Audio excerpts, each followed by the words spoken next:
എത്ര വിത്താണ് ഒരെണ്ണത്തിൽ നിന്ന്? 2, 3, 4, 5. ഇപ്പം നിലവിൽ തള്ള വാഴയും കഴിഞ്ഞ് ഒരു 5 വിത്താണ് റെഡി ആയിട്ട് നിൽക്കുന്നത്. അപ്പോൾ ഇങ്ങനെ നമ്മൾ വാഴ നട്ട് ഇതിനകത്ത് വളപ്രയോഗം വളരെ കുറച്ചാണ് വളപ്രയോഗം ചെയ്യുന്നത്. കാരണം വെച്ചാൽ ഒരു വാഴയ്ക്കുള്ള വളമാണ്. നമ്മൾ സ്ഥിരം വെള്ളം കൂടുതൽ കൊടുക്കുന്നുണ്ട്. വെള്ളം കൂടുതൽ കൊടുക്കുന്നത് കൊണ്ട് ഒരു കുഴപ്പവും വാഴയ്ക്ക് വരുന്നില്ല.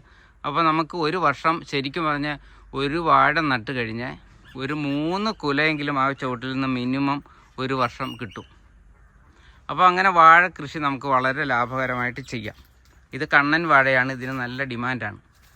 ഞാലിപ്പൂവൻ കുലയുടെ മാതിരി തന്നെ ഈ വാഴയ്ക്കും നല്ല ഡിമാൻഡ് മാർക്കറ്റിലുണ്ട്. അപ്പോൾ നമുക്ക് പിന്നെ മറ്റൊരു കാര്യമെന്ന് പറഞ്ഞാൽ ഇപ്പോൾ ഈ പാളയം തോടൻ അതുപോലെ തന്നെ ഏത്തവാഴ അങ്ങനെയുള്ള വാഴയ്ക്കൊക്കെ മണ്ടയടപ്പും പിണ്ടിപ്പുഴുമൊക്കെ വരുന്നത്